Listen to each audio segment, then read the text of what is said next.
Hello students and welcome to EPG Pathshala. Today we are going to discuss the various immune responses to bacterial infections from the paper Immunology. In this module we will start with a brief introduction where we will see what are the various mechanisms a body adopts to recognize the bacterial infections. Later on we will move on to the protective measures taken by the body to combat these bacterial infections. These mechanisms can be innate immune responses or the antibody mediated humoral immune responses or the cell mediated immune responses.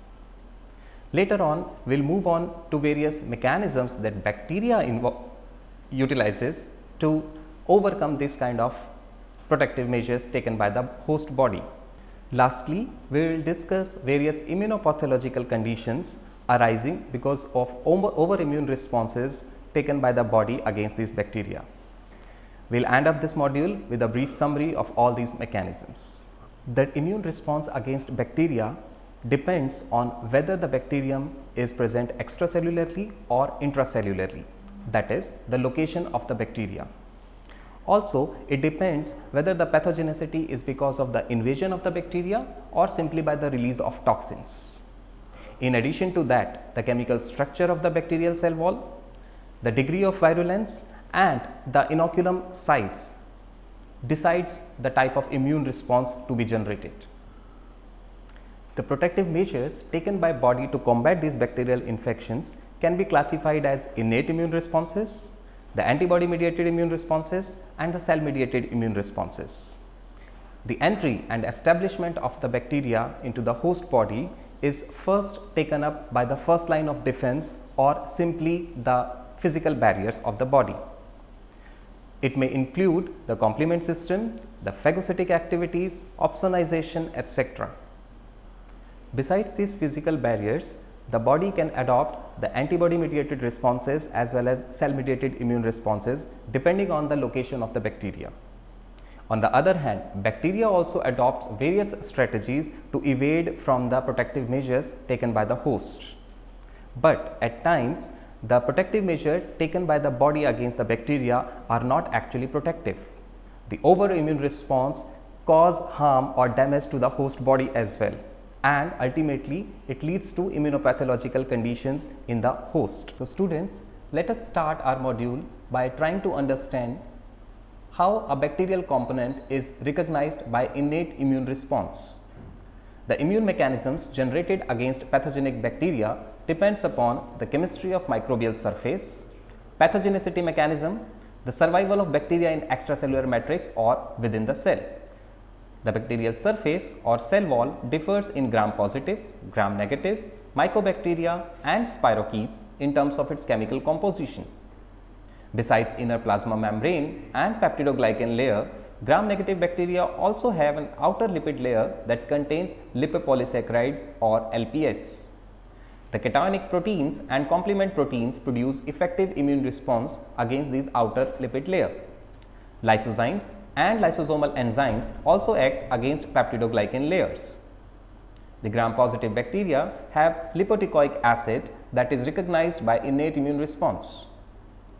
The mycobacterial surface contains mycolic acid, glycolipids and liparobilirubin as potent immune recognizers. Fimbriae and flagellae in some other bacteria generate antibody response.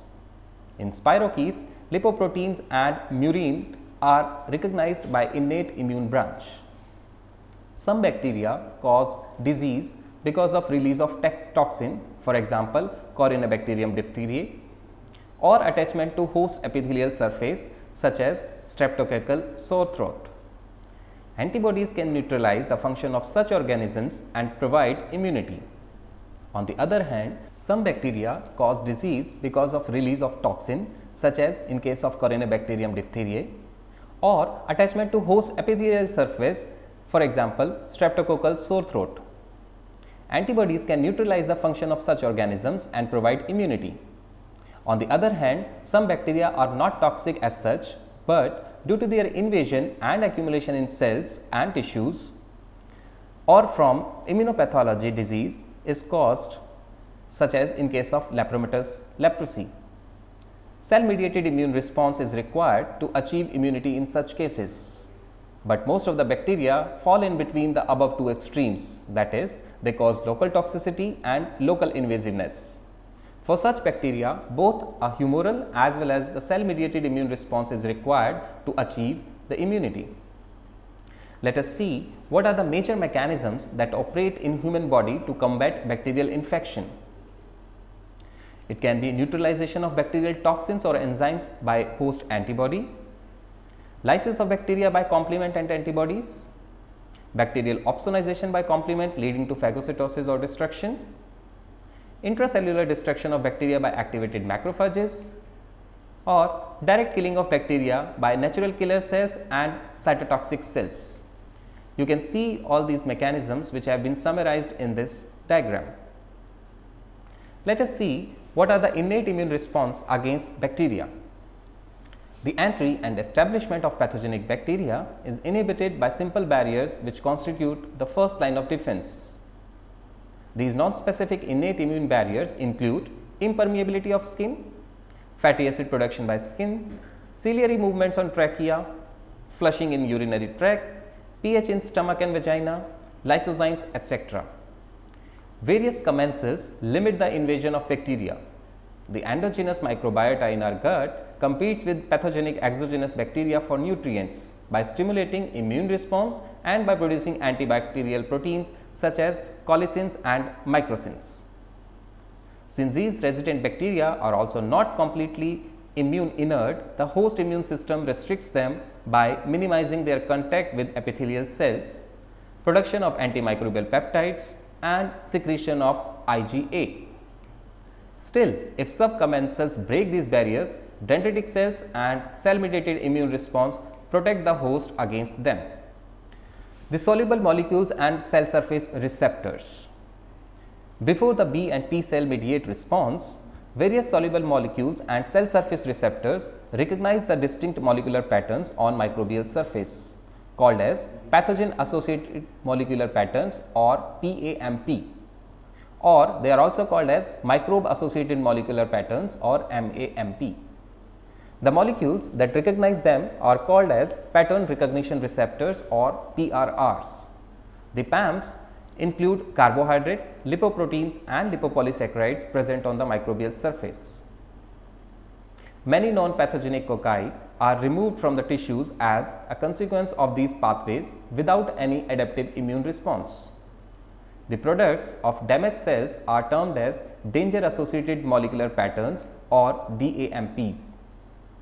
The PRRs are categorized in three categories as intracytosolic recognition molecules, cell surface and endocytic vesicle receptors, secretory molecules in serum and body fluids.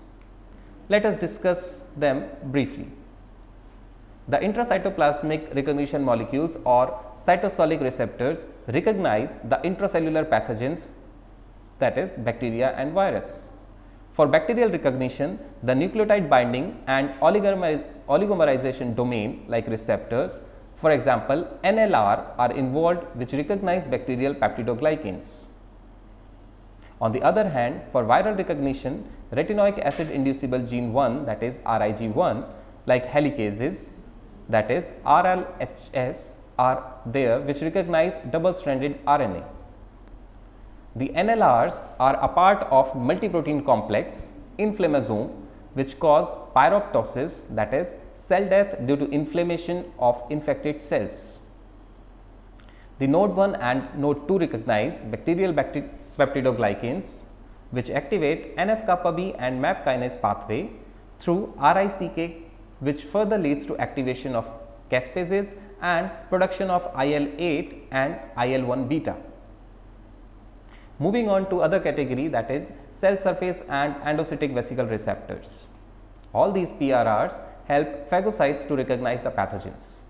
The recognition of pathogens by phagocytes can be indirect or direct. The indirect recognition involves deposition of serum derived molecules on pathogen surface followed by their binding to phagocyte receptors. Complement proteins such as C3b, collectins, ficolins and pentraxins are some of the opsonin molecules that are involved in such indirect recognition.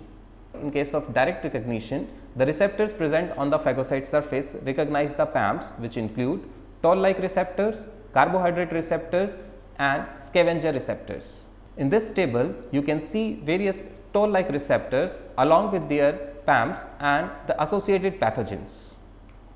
The toll-like receptors are named as TLR1, 2, 3, 4, 5, 6, 7, 8 and 9. Moving on to the scavenger receptors. Scavenger receptors of macrophages are involved in uptake of apoptotic bodies, modified lipoproteins, polyanionic ligands and some bacteria. Class A scavenger receptors include SRA1, SRA2, Marco and CD163, whereas CD36B and SR plus B1 are classified as class B scavenger receptors. The next category, that is mannose binding C-type lectins. For example, the DC sign are carbohydrate receptors expressed on some macrophages. It has been implicated in interaction between APCs and T cells and in microbial recognition. It modulates TLR signaling to promote expression of cytokines IL-10 and IL-8. The secreted molecules in serum and body fluids, the acute phase proteins, are some of the secreted molecules in blood whose levels increase during infection. For example, C-reactive protein is increased approximately 1000 times during inflammation or infection. Besides these, a variety of molecules are secreted from macrophages, for example, the lysozymes, complement C3b, reactive oxygen and nitrogen species, cytokines, etc. Moving further, we do have lymphocyte independent effector mechanisms which are operated in the body to combat bacterial infection. The first among them is complement mediated effector response, that is direct lysis of bacteria whose lipid bilayer is susceptible to membrane attack complex, opsonization of bacteria and further in an interaction with phagocytes by attachment of cleaved products of complement C3. C5a attracts and activates neutrophils which cause degranulation of mast cells, leading to release of histamines and leukotrienes that cause vascular permeability. The next category is cytokine mediated effector response, that is increase in adhesive properties of vascular endothelium that facilitates passage of phagocytes to inflamed tissue sites, is called by cytokines such as TNF and IL-1. Cytokines along with chemokines CCL2, CCL3, CXCL8 help in recruitment of leukocytes.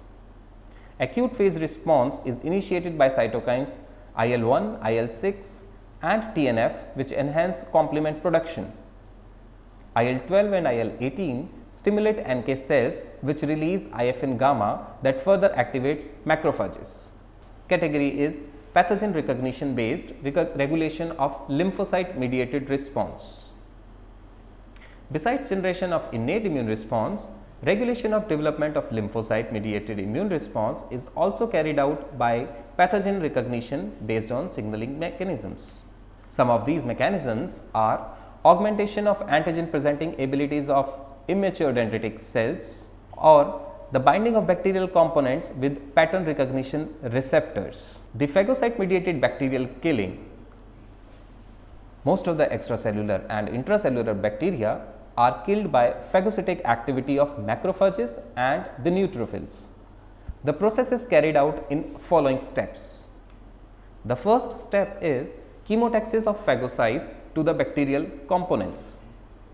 The phagocytes are attached to bacterial pathogens by bacterial component F-methylleucine phenylalanine, the cytokines and chemokines and the complement product C5a. The type of pathogen and time since infection determines the phagocytic cellular composition in inflammatory response. For example, the acute inflammation with Streptococcus pyogenes causes neutrophils rich lesions, whereas the chronic inflammation with Mycobacterium tuberculosis results in macrophage rich granuloma. Salmonella infection leads to mixed population lesions. The next step is binding of phagocytes with pathogen. The phagocytes may bind directly to the bacteria by pattern recognition molecules or indirectly through complement receptors. Uptake of pathogen by phagocyte is the next step. After chemotaxis and binding, the uptake of pathogen takes place, which is enhanced by macrophage activating cytokines. For example, the granulocyte macrophage colony stimulating factor GM-CSF. Lastly, the killing of bacteria by phagocytes takes place. Once internalized, the pathogen is bound by host membrane phagosome, which confines it to deliver antimicrobial molecules at high concentration and avoid damage to the host. The killing mechanism may be acidification of phagosomes, generation of reactive oxygen intermediates, promotion of influx of potassium ions in the phagosome, activation of microbicidal protease by fusion with lysozymes, or the creation of nitric oxide and peroxynitrite from guanidinonitrogen or L-arginine. Yet another mechanism is the production of antimicrobial peptides. Besides the all above stated mechanisms, various cationic proteins possess antibiotic-like properties. For example, the defensins. The phagocytic cells such as neutrophils contain antimicrobial peptides called as defenses. These defenses are 30 to 33 amino acid long with cysteine and arginine rich cationic peptide moieties. They help in lysis of bacteria by integrating within their lipid membranes and disrupting their cellular integrity. They are very important in killing bacteria such as Pseudomonas, E. coli and Staphylococcus. Defensins have been classified as alpha defensins, beta defenses, theta defenses, etc. The example include HBD14 and HNPs. Another antimicrobial peptides are cathalicidins. These are another class of antimicrobial peptides found in neutrophils, epithelial cells and phagocytic cells. There are around 12 to 100 amino acid long peptides which help in bacterial membrane disintegration. In humans, LL37, HCAP18 are prominent cathelicidin antimicrobial peptides. Protegrins is yet another class of antimicrobial peptides which are composed of around 16 to 18 amino acids, chiefly the arginine and cysteine. They have been shown to have microbicidal properties against Candida albicans, Listeria monocystogenes, Neisseria gonorrhoeae, etc. The mechanism of action of protegrins is similar to other antimicrobial peptides, that is, disruption of membrane of pathogens. Cathepsins G and azurocidin are cationic peptides with different pH optima and related to elastase, but they act against gram-negative bacteria unlike the enzyme activity. The neutrophil extracellular traps release the neutrophil extracellular trap as mechanism to kill the extracellular bacteria, which involves release of antimicrobial peptides along with the histones and chromatin from activated neutrophils to kill the bacteria as well as to avoid the spread of infection. The other strategies may involve restriction of nutrients and iron to intracellular bacteria, etc. Students, now let us move on to the evasion strategies which various pathogenic bacteria adopt to avoid the phagocyte mediated killing.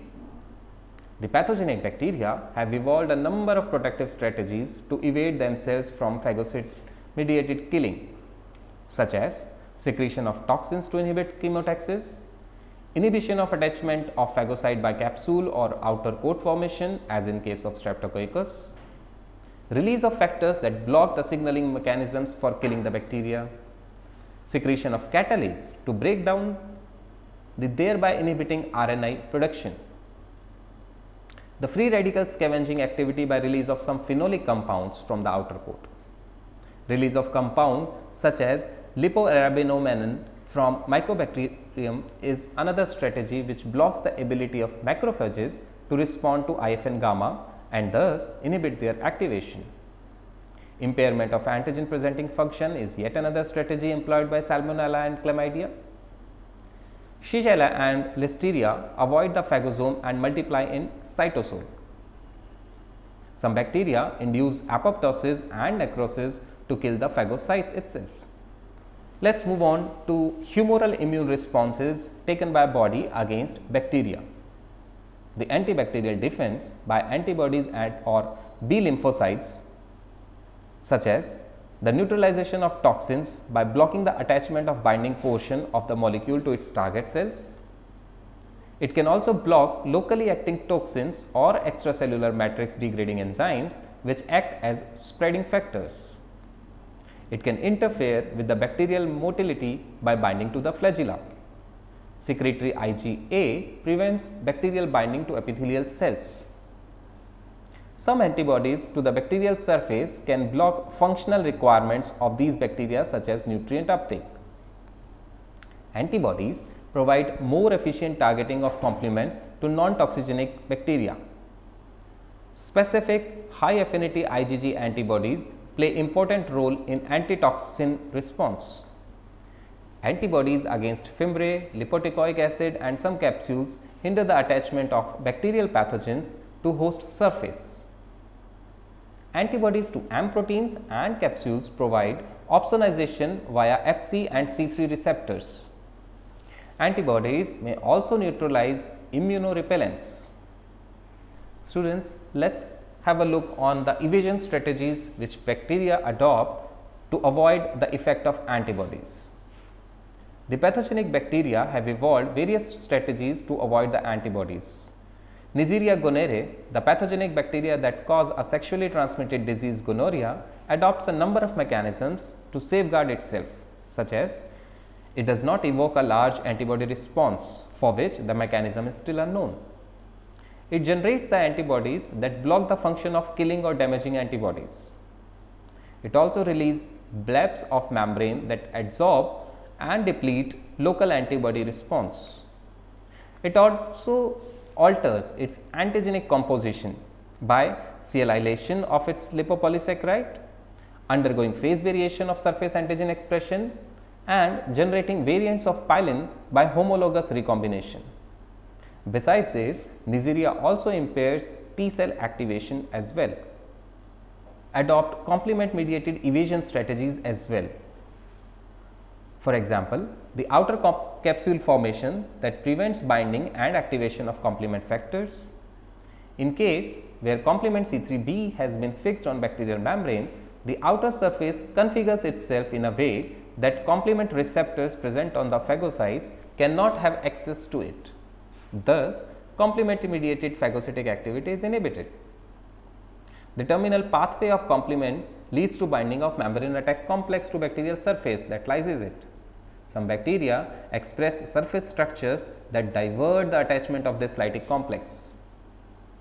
The membrane possesses certain enzymes which can degrade the fixed complement proteins or shed them. The outer membrane may also configure itself such that the insertion of lytic complex is resisted. The bacteria may also secrete some decoy molecules that bind the complement proteins and avoid their fixation on bacterial surface. Some bacteria contain long side chains, that is O antigens on their LPS. These O antigens fix C3b on distant sites, disallowing them to bind to the lipid bilayer. Factor H and I inactivate the attached C3b.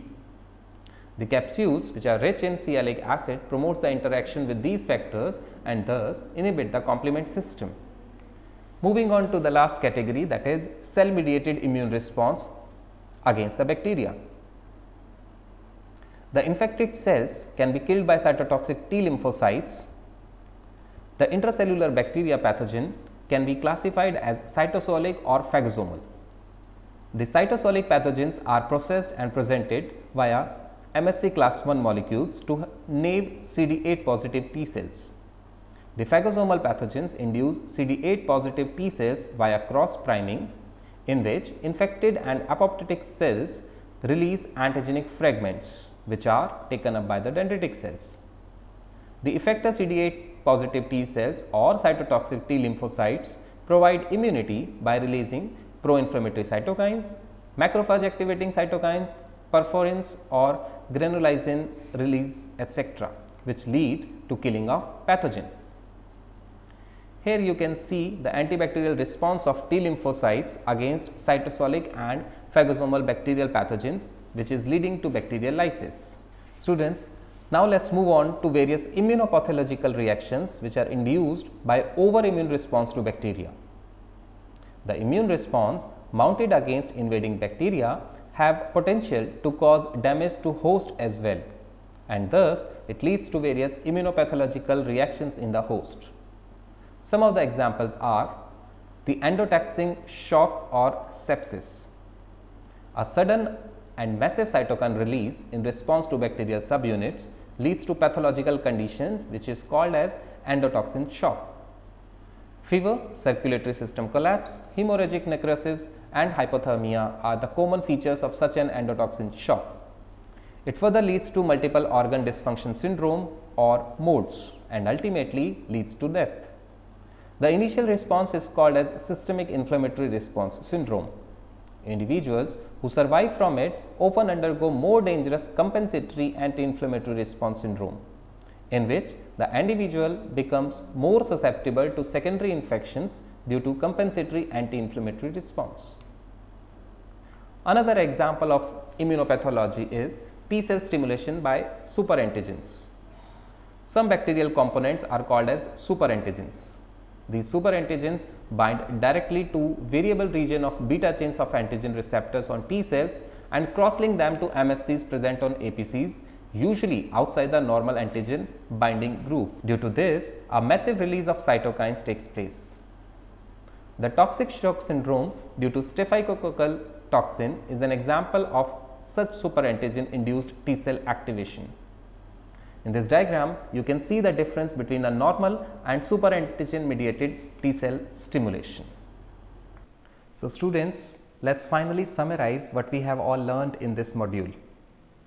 The immune mechanisms generated against bacterial infections depends on various factors.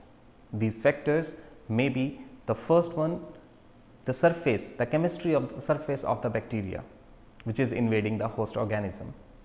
It can also depend on the degree of virulence, on the mechanism of pathogenicity which is being adopted by the microbe, whether it is going to be invasive or simply releasing some local toxins. Additionally, it also depends on the location of survival of the bacteria, whether it is extracellular or residing intracellularly. Later on, we have seen various mechanisms that operate within the body to combat these bacterial infections, generally classifying them as the first can be simple neutralization of toxins. It can be the lysis of bacteria by complement system or the antibodies. It can be a direct lysis of the bacteria by cytotoxic T cells or the natural killer cells, the opsonization, etc. Before B cells and T cells mediate the response, various soluble factors and the surface receptors recognize the patterns which are presented on the microbial surface. These patterns are called as PAMPs or pathogen associated molecular patterns. The receptors which recognize them are called as PRR or pattern recognition receptors, which can further categorize in the intracytoplasmic receptors, the soluble factor receptors or maybe the surface receptors. Besides these, there can be lymphocyte independent as well as lymphocyte dependent mechanisms which are operated in the body to combat these bacterial infections. The lymphocyte independent ones can be the complement mediated, cytokine mediated or the antimicrobial mediated mechanisms.